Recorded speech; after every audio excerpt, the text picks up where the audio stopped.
Fala, seus queridos irmãos, estamos de volta para mais uma aula da nossa EBD, Escola Bíblica Dominical.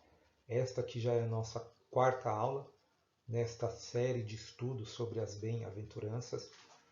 Estamos falando no Evangelho de Mateus, no capítulo 5, do verso 1 ao verso 12, e abordando a verdadeira felicidade para o povo de Deus.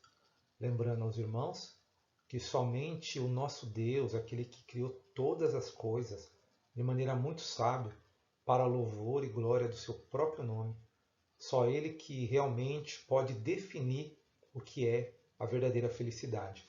Não a felicidade segundo o padrão deste mundo, da nossa sociedade, mas a felicidade segundo aquilo que Ele estabeleceu. Bem, meus queridos irmãos? E assim Ele nos declara: bem-aventurado significa literalmente ditoso, feliz ou verdadeiramente feliz. E é assim que Deus chama o seu povo. Vamos então para a leitura do nosso texto bíblico. Está no Evangelho de Mateus, o capítulo 5. Hoje nós vamos estar trabalhando o versículo 7, o versículo 8.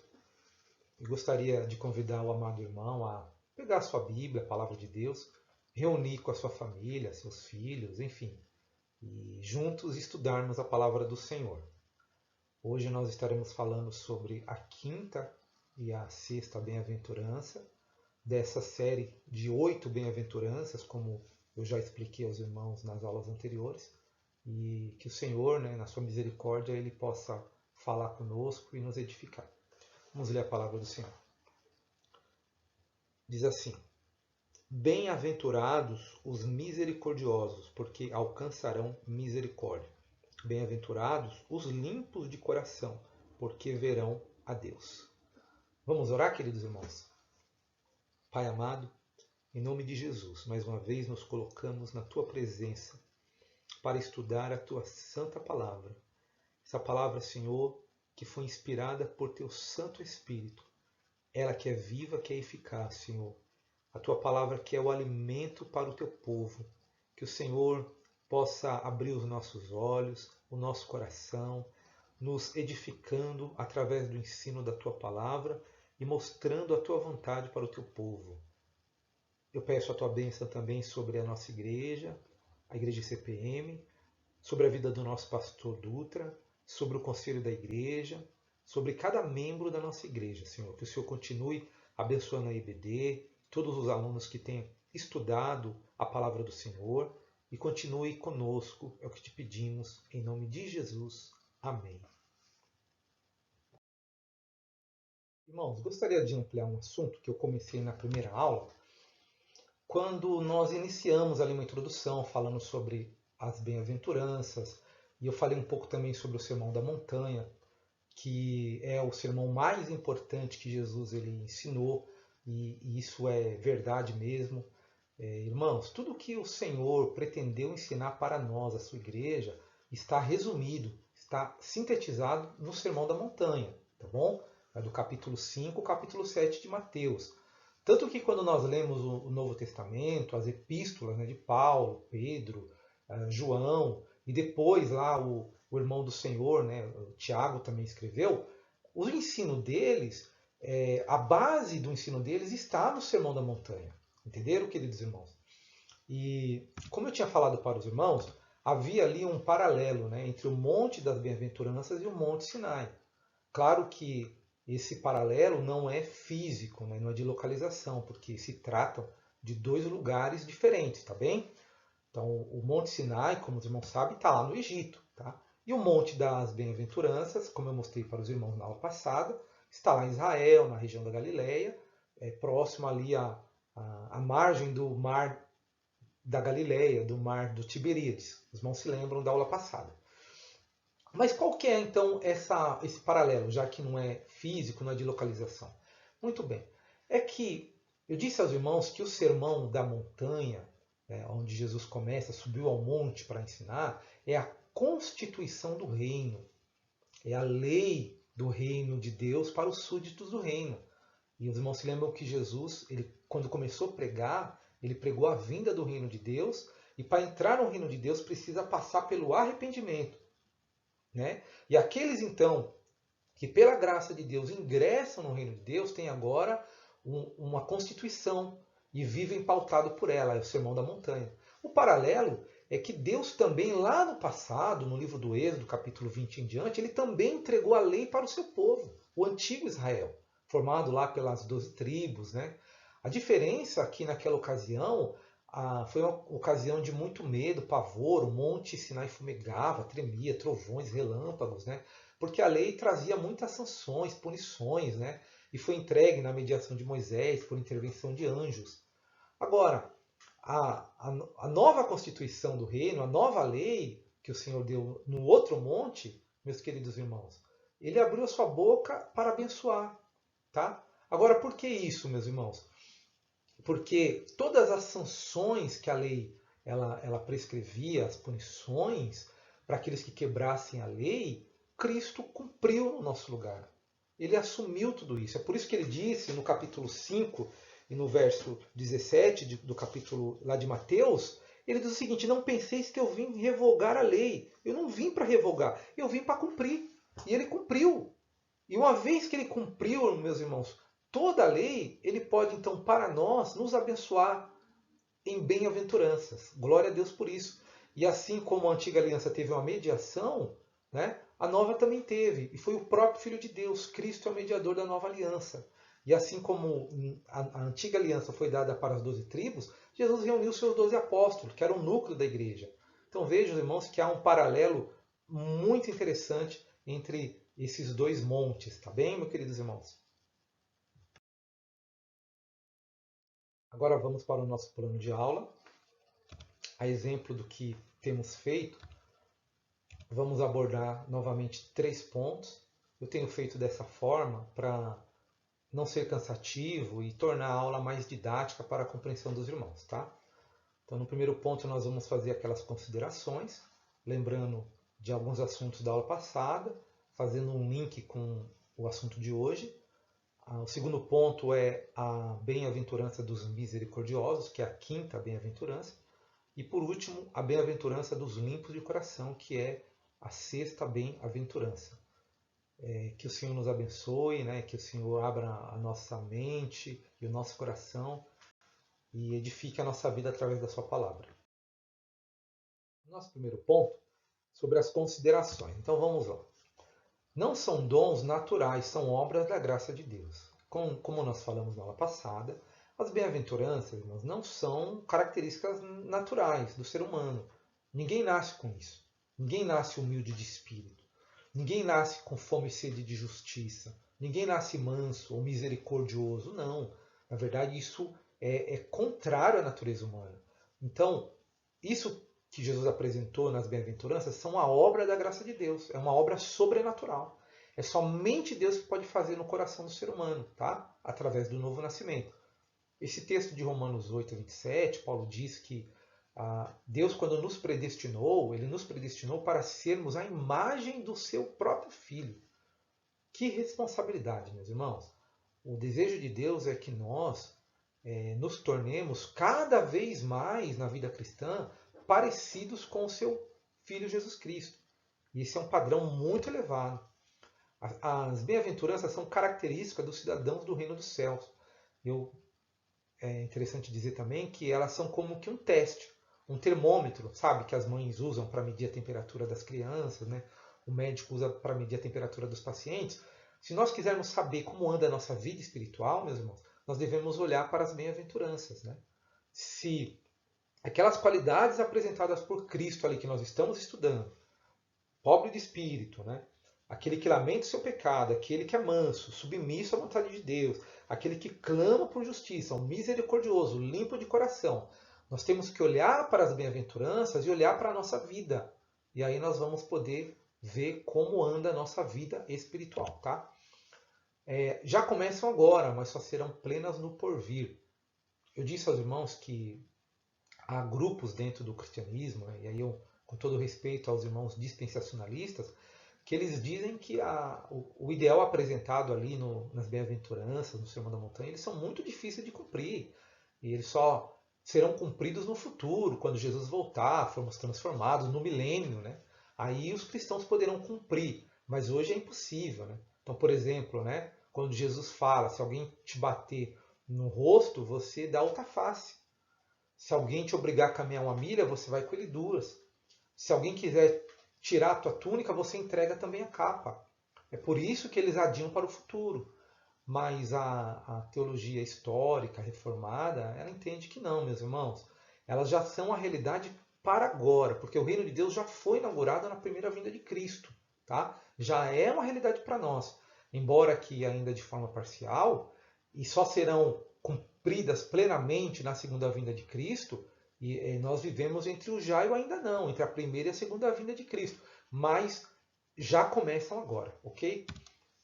Aqui, meus irmãos, eu comentei sobre aquela conexão lógica e progressiva entre as bem-aventuranças. E eu citei para os irmãos o pastor batista Charles Spurgeon, do século XIX, no comentário dele, ele fala sobre as bem-aventuranças como uma escada, que você só consegue acessar o segundo degrau depois que pisar no primeiro. E depois que você pisar no segundo, aí você tem condição de ir para o terceiro, e assim por diante. Tem um outro teólogo que eu gosto muito também, meus irmãos, é o pastor John Stott, também do século, ele é do século XX, né, do século passado, um grande intérprete da Bíblia, e ele fala também muito que as bem-aventuranças elas não estão colocadas ali de forma aleatória, sem propósito. Não, Jesus quando ensinou as bem-aventuranças, as 8, ele colocou cada uma no seu lugar e há uma progressão entre elas. E eu gostaria de mostrar, ampliar melhor esse assunto para os irmãos, tá bem? Irmãos, vamos tentar explicar melhor o que significa essa progressão, como uma bem-aventurança ela dá acesso a outra. Eu preparei aqui um gráfico, um diagrama, para que de forma didática pudesse ilustrar para os irmãos o que significa isso. Então acompanhe aí. São 8 quadros que os irmãos estão vendo aí, tá? Cada um representando uma das 8 bem-aventuranças, né? Vou pegar aqui um marcador. Vamos começar aqui com o primeiro. Olha só. Lembram lá? O pobre de espírito. Então, essa é o primeiro degrau da escada, usando as palavras do Spurgeon, é o primeiro degrau da escada. Se você não passar por ele, você não consegue chegar nos outros, tá? Isso é o mais importante nesse sentido. Por quê? Somente aqueles que reconhecem isso mediante a graça de Deus, porque o ser humano está morto em delitos e pecados. Somente a graça de Deus para ele reconhecer isso. E quando ele se vê nessa miséria e pobreza espiritual, e quanto ele depende da graça de Deus, que ele é incapaz de se salvar sozinho, aí, meus irmãos, então ele vem para a segunda bem-aventurança. Ele começa a chorar pela corrupção do seu coração, pelo pecado à sua volta. Ele é uma pessoa sensível. E aí, nós vamos para a terceira bem-aventurança. Qual que é? Essa pessoa, ela é uma pessoa mansa. Entenderam, meu irmão? Que ele sabe a miséria que ele estava e como a graça de Deus o alcançou. E ele se submete a Deus. Lembra? Eu usei o exemplo da fera domada, né? Que ser manso significa ser amansado. Então, quem é manso, né, que foi ressuscitado com Cristo, ele está crucificado com Cristo. Não vivo mais eu, mas Cristo vive em mim. Então, esse manso agora, ele se submete à vontade de Deus. Ele é manso para com Deus, em obedecer à vontade de Deus e também diante dos homens. Tá? E daí, meus irmãos, nós vamos para a quarta bem-aventurança. Ele passa agora a desejar as coisas espirituais, ter fome e sede de justiça. A justiça perfeita, né, de Deus, imputada a nós através de Cristo pela fé, mas também a justiça nos nossos relacionamentos, em tudo que nós fazemos. Não é assim, meus irmãos? Agora é interessante, veja aí. As 4 primeiras bem-aventuranças mostram a nossa relação para com Deus. E as 4 últimas, a nossa relação para com os homens, para com o nosso semelhante, para com o próximo. Entendeu? Por quê? A quinta bem-aventurança, olha aí. Essas pessoas, irmãos, ó, que passou pelas 4 anteriores, era uma pessoa misericordiosa. Por quê? Ela sabe a miséria que ela estava e como a misericórdia de Deus o alcançou. E a misericórdia de Deus foi derramada sobre nós, nós agora derramamos misericórdia aonde nós passamos. Na nossa família, com a esposa, com os filhos, na igreja, com os irmãos da igreja, com os colegas de trabalho, no trânsito, quando você toma uma fechada, né? Então você também age com misericórdia, você perdoa. E aí, nós vamos para a sexta bem-aventurança, que é o assunto de hoje também, os limpos de coração. Aí fala da sinceridade. Alguém que não é hipócrita, que não é fingido. Isso é ser limpo de coração. E essas pessoas que passaram por essa, a sétima, são pacificadores. Aonde eles vão, eles promovem a paz, meus irmãos. Porque o nosso Deus, ele é um Deus de paz. E os filhos de Deus promovem a paz aonde quer que eles vão. E aí, nós chegamos agora na oitava bem-aventurança, tá? Me permita aqui fazer essa marcação para dizer aos irmãos o seguinte. A oitava, meus irmãos, ela é a conclusão das 7 anteriores, tá bom? Por quê? Uma vez que nós vivemos a ética do reino de Deus, este mundo ele vai nos perseguir. Nós seremos hostilizados, porque o nosso modo de vida, meus irmãos, agora, de alguém que nasceu de novo, um cidadão do reino do céu, ele incomoda as pessoas, assim como a luz incomoda as trevas. E nós seremos perseguidos. Entenderam, meu irmão? Aí, essas são as características de um verdadeiro cristão. Tá bem, meus irmãos? Esse texto de Mateus 22 é aquela pergunta que fizeram para Jesus. Qual é o maior de todos os mandamentos? E ele resumiu, né, aqueles 613 preceitos da lei mosaica. Jesus resumiu em 2. Primeiro, amarás o Senhor teu Deus de todo o teu coração, de toda a tua alma, de todo o teu entendimento, citando o Shema, né, lá de Deuteronômio capítulo 6, verso 5. E o segundo, semelhante a esse, amar o teu próximo como a ti mesmo. Viram aí, meus irmãos? Nossos compromissos para com Deus e para com o próximo. A gente podia até fazer um link com os 10 mandamentos, com o decálogo, né? Que é as 2 tábuas da lei. Né? A primeira tábua da lei, ela mostra a nossa obrigação para com Deus. E a segunda tábua da lei é a nossa obrigação para com o próximo. Tá bom, meus irmãos? Espero que essa progressão nas bem-aventuranças tenha ficado claro para os irmãos. Vamos para o nosso segundo ponto, a bem-aventurança dos misericordiosos. Eu vou tentar ser bem didático para que todo mundo possa compreender. Não se trata de mero sentimentalismo passageiro ou comoção momentânea, e nem de ser complacente diante dos erros dos outros. As pessoas têm aquela ideia equivocada, meus irmãos, que o misericordioso é aquela pessoa que está vendo um filme, uma novela, e ela vê uma cena mais forte, uma tragédia, e aí ela chora, ela vai às lágrimas, né? Ou assistindo o Jornal Nacional, ou alguém posta no Facebook alguma informação trágica e aquilo mexe com a pessoa, ela se emociona, mas depois de 5 minutos ela esquece tudo. Isso não é ser misericordioso, tá? E também não é ser complacente, que é aquela pessoa tolerante, permite tudo, né? Aquele patrão que o empregado chega atrasado, falta, dá atestado sempre, e ele não pune, porque ele é misericordioso. Muita gente tem essa ideia equivocada de Deus, meus irmãos, achando que Deus não vai punir ninguém, porque ele é um Deus misericordioso, complacente. É um grande engano, meus irmãos. Em Deus, os seus atributos estão em perfeito equilíbrio. Deus ele é um Deus misericordioso, mas também ele é um Deus justo, tá bem? Eu vou usar aqui uma frase do Dr. William Hendricks para definir misericórdia. Ele diz o seguinte: é sentir profunda compaixão e agir diante da miséria e do sofrimento alheio. Viu? A diferença, queridos irmãos, viram? Misericórdia literalmente significa, né, sentir no coração a miséria do outro.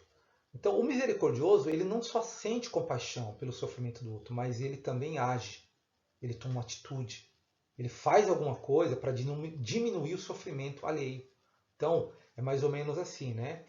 A pessoa fica sabendo de alguém que está desempregado, o vizinho, um amigo, e que os filhos estão passando necessidade. E aí ele fica triste. Mas o misericordioso não só fica triste. Ele vai no mercado, ele compra a cesta básica, ele leva uma ajuda financeira, ele se oferece para ajudar, porque ele quer diminuir o sofrimento alheio. Tá? Isso é misericórdia. Não é só o sentimento, mas é o sentimento aliado à atitude. E é interessante, meus irmãos, que a fonte de toda misericórdia é o próprio Deus. Deus é a fonte de toda misericórdia, tá bom? Vamos ler aí. Ó. Deus é a fonte de toda misericórdia. Ela é um dos seus atributos. E a nossa salvação é uma demonstração da sua grande misericórdia. Irmãos, se há alguma misericórdia neste mundo, né, seja por parte dos crentes ou de algum descrente, a fonte dela é o próprio Deus. Tá bem? Então, tanto quando nós vemos aí, né, momentos de tragédias, né, comoção nacional, como terremotos, né, tsunamis, o caso lá de Brumadinho, por exemplo, recentemente aquele caso lá em Manaus, né, a crise do oxigênio. Os irmãos viram aí que muitas igrejas, ONGs, né, empresas, pessoas, né, se mobilizaram para ajudar e socorrer, mandando oxigênio lá para Manaus. E é interessante, irmãos, que quando os homens agem com misericórdia, isso são resquícios da imagem e semelhança de Deus que está no ser humano. Que mesmo depois da queda, né, porque a queda ela desfigurou a imagem e semelhança de Deus no ser humano, mas ainda assim o ímpio ele é capaz de agir com misericórdia. Mas a fonte da misericórdia é o próprio Deus. Na carta de Paulo, na segunda carta, no capítulo 1, no verso 3, Paulo chama Deus de o Pai das misericórdias. Ele é o Pai das misericórdias. O Salmo 136 é aquele salmo que, do começo ao fim, fala das misericórdias de Deus. A sua misericórdia dura para sempre. A sua misericórdia dura para sempre. O Salmo 103, que também é muito conhecido dos irmãos, lá ele diz que, assim como o Pai se compadece do Filho, Deus se compadece daqueles que o temem. Né? E lá ele diz que ele não nos trata segundo os nossos pecados, mas segundo a multidão das suas misericórdias. E que as misericórdias do Senhor são de eternidade a eternidade. Olha que coisa maravilhosa, meu irmão. E a salvação é uma demonstração da grande misericórdia de Deus. Lá no Romanos 9, quando Paulo está falando sobre a salvação, os irmãos se lembram? Lembrando daquele episódio de Êxodo, no capítulo 9 de Romanos, Paulo diz assim, então, ele diz assim, não depende de quem quer, e não depende de quem corre, mas depende de Deus usar da sua misericórdia. Por isso que ele diz, né, a Moisés, eu terei misericórdia de quem me aprover ter misericórdia, e terei compaixão de quem me aprover ter compaixão. E não depende de quem quer e nem de quem corre, mas de Deus usar da sua misericórdia. Na carta aos Efésios, me permitam ler aqui para os irmãos, olha que passagem interessante, Paulo falando da misericórdia de Deus na salvação, Paulo diz assim, meus irmãos, 2, verso 4. Mas Deus, sendo rico em misericórdia, por causa do grande amor com que nos amou, e estando nós mortos em nossos delitos, nos deu vida juntamente com Cristo. Pela graça sois salvos. É interessante que a misericórdia e a graça de Deus andam juntos. É como se fosse uma moeda, mas com dois lados, tá? Há uma diferença entre elas. É que a misericórdia de Deus, ele não dá aquilo que nós merecemos. Por causa dos nossos pecados, nós merecemos condenação, punição. Mas Deus age com misericórdia. E a graça é o outro lado. É Deus nos dando o que nós não merecemos. Nós não merecemos a salvação, mas é um dom dele, é uma dádiva dele. Isso é graça. Tá bom, meus irmãos? É muito interessante. O Pedro também, falando lá na sua carta, capítulo 1, no verso 3, Paulo fala, né, que ele nos regenerou para uma viva esperança, né? Isso mediante as suas muitas misericórdias. Então, a salvação é um ato da misericórdia de Deus. O nosso maior exemplo de misericórdia é o próprio Cristo. Tudo que Jesus ia fazer, quando nós lemos os evangelhos, por exemplo, quando ele via a multidão faminta, quando ele via as pessoas enfermas, a Bíblia diz que ele se movia de íntima compaixão, misericórdia. Ele é o nosso maior exemplo de misericórdia, viu, meus irmãos? E o cristão verdadeiro, ele dá provas de que nasceu de novo exercendo misericórdia. Tá? Porque uma vez que a misericórdia de Deus foi derramada na vida dele, a misericórdia de Deus veio sobre nós, meus irmãos, nós repartimos misericórdia com todos que estão à nossa volta, na nossa família. Tratamos a família com misericórdia, a esposa com misericórdia, trata os filhos com misericórdia, o irmão da igreja nós tratamos com misericórdia, o colega do trabalho com misericórdia, aquele que te dá uma fechada no trânsito, né? Nós também tratamos com misericórdia, porque a misericórdia de Deus nos alcançou. Entenderam, queridos irmãos? Olha, estes já experimentam aqui as misericórdias de Deus, mas na eternidade desfrutarão plenamente as misericórdias divinas. Esse texto de Mateus 25, ele é um texto maravilhoso, meu irmão. É aquele texto em que o Senhor Jesus, quando voltar, e a Bíblia diz que ele se assentará no trono da sua glória, e ele vai separar os bodes das ovelhas. Né? E a Bíblia diz que ele colocará as ovelhas à sua direita e os bodes à sua esquerda. E ele vai se dirigir àqueles que estão à sua direita e vai dizer: Vinde benditos do meu Pai, possuí por herança o reino, que vos está preparado desde a fundação do mundo. Por quê? Eu tive fome e vocês me deram de comer. Tive sede, me deram de beber. Eu estava doente e vocês me socorreram. Eu estava nu e vocês me vestiram. Eu estava encarcerado e vocês foram me visitar. E eles vão perguntar, mas Senhor, quando fizemos isso? Quando fizeram a um dos pequeninos. Porque é próprio daquele que é nascido de novo, meus irmãos, agir com misericórdia. Entenderam, meus irmãos? O crente dá sinais do novo nascimento agindo com misericórdia.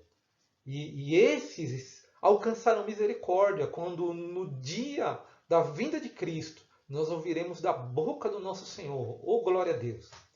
Vinde bendito dos meu Pai, entrai, possuí por herança o reino que vos está preparado desde antes da fundação do mundo. Glória a Deus, irmãos. Nosso terceiro ponto, meus irmãos, a bem-aventurança dos limpos de coração. Vamos lá então.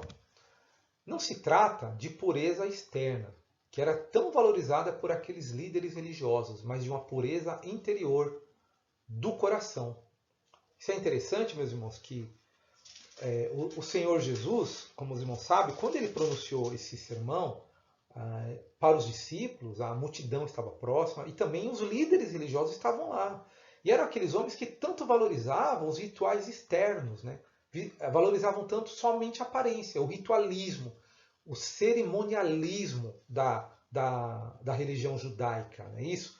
E que os irmãos sabem muito bem que o Senhor Jesus, não só uma, mas inúmeras vezes, ele condenou essa valorização externa que eles davam para a religião. Olha o que Jesus diz em Mateus 23, do 25 e diante. Jesus diz o seguinte: Ai de vós, escribas e fariseus hipócritas, porque limpais o exterior do copo e do prato, mas estes por dentro estão cheios de rapina e de intemperança.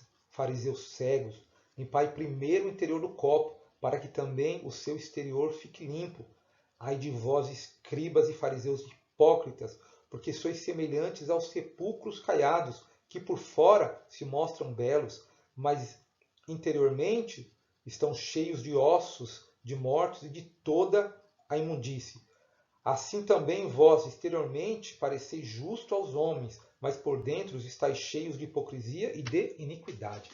Irmãos, pesado, né? Que forte isso que Jesus falou. É porque aqueles homens valorizavam só o lado exterior. Mas o que Jesus diz? Jesus diz: feliz é aqueles que têm não apenas o exterior, tá? Mas que o coração foi purificado. Glória a Deus. Isso deve ter caído como uma bomba, né, para aqueles homens hipócritas, né, e devem ter ficado extremamente revoltados. Né? Isso foi no começo do ministério de Cristo, e durante todo o ministério de Cristo eles quiseram hostilizar, quiseram matá-lo. Né? E uma das razões foi justamente essa daí. Né? Jesus trouxe à tona a falsidade, a hipocrisia daqueles homens. E seria tão bom a gente lembrar aqui das palavras de Deus ao profeta Samuel. Quando o próprio profeta Samuel ele foi tentado a olhar a aparência externa. Lembram lá? Quando os filhos de Jessé passavam diante do profeta, ele viu lá o Eliabe, o Samar. Né? E então, a Bíblia diz que o Senhor falou para ele: olha, não atente para a sua aparência, porque eu rejeitei. Deus não vê como o homem vê o exterior, mas o Senhor olha o fundo do coração. Glória a Deus. Essa bem-aventurança ela é muito importante mesmo. Olha lá, vamos lá. O coração na Bíblia é a essência do ser humano, é o centro de todas as suas emoções, vontade e intelecto. Com a queda, o coração humano tornou-se mau e a fonte de todos os males e corrupções.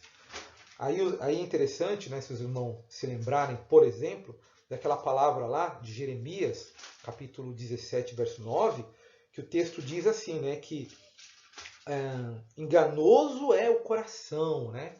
E perversamente mal, né? Quem o conhecerá? É assim que é o coração do homem, assim ficou o coração do homem por causa do pecado.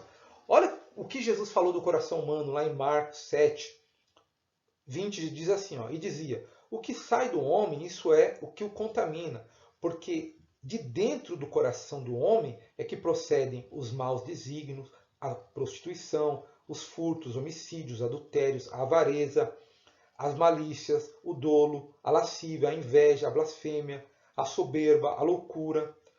Ora, todos esses males vêm de dentro e contaminam o homem. Né? Isso foi a fala de Jesus quando indagaram para ele, olha, você não vai cumprir a cerimônia externa? Seus discípulos não estão cumprindo. Jesus falou que contamina um homem não é o que entra, é o que sai. Porque o problema do ser humano é o coração dele. Entenderam, meus irmãos? É o coração dele. E isso que nós vemos no mundo, meus irmãos, de hoje, todos os males que a gente vê, né? Homicídios, roubos, corrupção na política, toda a maldade que nós vemos nesse mundo, meu irmão, ela tem a fonte aonde? No coração do ser humano. É por isso que Deus, meus irmãos, olha que interessante. Deus prometeu através do profeta Jeremias, o profeta Ezequiel, que ele daria um coração novo para o seu povo, sabendo que o coração do seu povo é um coração mau. Então Deus prometeu. Eu queria ler esse texto para os irmãos, lá no livro do profeta Ezequiel, no capítulo de número 36. Olha que palavra interessantíssima, meus irmãos. Diz assim, a promessa de Deus acerca da nova aliança. Deus diz assim, olha, tomar-vos-eis de entre as nações e vos congregarei de todos os povos e vos trarei para a vossa terra. Então aspergirei água pura sobre vós e ficareis purificados de todas as vossas imundícies e de todos os vossos ídolos vos purificarei. Dar-vos-ei coração novo e porei dentro de vós espírito novo. Tirarei de vós o coração de pedra e vos darei coração de carne. Porei dentro de vós o meu espírito e farei que andeis nos meus estatutos e guardeis os meus juízos e os observeis. Que promessa maravilhosa, meus irmãos. E essa mesma promessa ela é repetida, né, para Jeremias no 32, 39. Ele diz assim, ó, dar-lhe-eis um só coração e um só caminho, para que me temam todos os dias, para seu bem e para o bem dos seus filhos. Farei com eles aliança eterna, segundo a qual não deixarei de lhe fazer o bem, e porei o meu temor no seu coração, para que nunca se apartem de mim. Glória a Deus, irmão. Essa promessa, queridos, foi cumprida na nova aliança, através do Senhor Jesus Cristo, que é o mediador da nova aliança.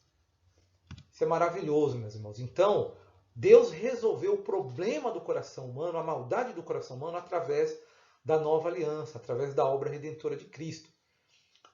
O limpo de coração aponta também para um coração reto, sem fingimento,